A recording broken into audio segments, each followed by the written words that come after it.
Thomas Soto. Le vrai faux de l'info de la matinale avec Jean-Philippe Ballas. Bonjour Jean-Philippe. Bonjour Thomas. Ce matin, jeune CDD recherche CDI désespérément. Oui, et c'est pas gagné si on écoute le député UMP, Laurent Wauquiez.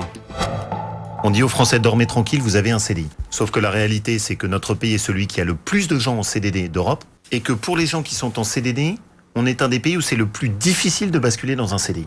Nous serions donc l'un des pays d'Europe où les gens qui ont un CDD ont le plus de mal à passer en CDI, nous dit Laurent Wauquiez. C'est vrai ou c'est faux, Jean-Philippe ?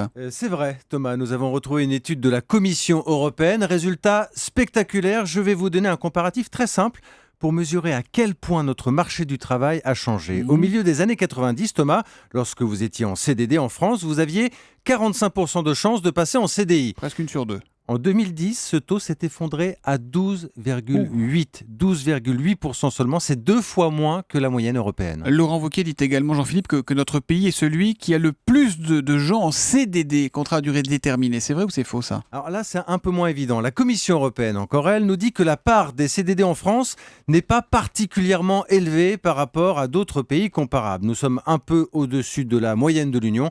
On a vu tout ça également avec l'Institut Montaigne. Là, en revanche, où il y a un sujet, c'est l'augmentation, que dis-je, l'explosion du phénomène. En 2013, plus de 83% des recrutements en France se sont faits à durée déterminée, chiffre du ministère du Travail, et record pour notre pays. Et non seulement, Thomas, les CDD sont de plus en plus nombreux, mais ils sont de plus en plus courts. En 10 ans, le nombre de contrats d'une durée de moins d'un mois, c'est pas facile à dire, moins d'un mois, ce nombre a plus que doublé, plus de 3,5 millions de personnes. Là, c'est vraiment du contrat précaire pour le coup. Ça signifie quoi ? Qu'on est à la traîne par rapport à nos voisins européens ? Là, c'est pas si clair. C'est là toute la difficulté d'ailleurs quand on part sur le terrain de la comparaison avec les autres pays. On le dit souvent ici, certes, il y a les chiffres, mais le droit du travail n'est pas le même d'un pays à l'autre. La structure du marché de l'emploi n'est pas la même.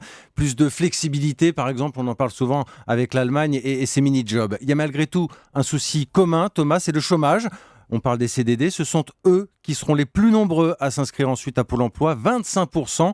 Moins de 3% pour un ex-CDI. Le CDD n'est décidément plus un tremplin aujourd'hui. Et en tout cas, c'est un vrai pour Laurent Wauquiez quand il dit qu'on est l'un des pays d'Europe où les gens qui ont un CDD ont le plus de mal à passer en CDI. Le vrai faux de l'info de la matinale avec Jean-Philippe Ballas tous les matins après le journal de 7h30 sur Europe 1. À demain, Jean-Philippe.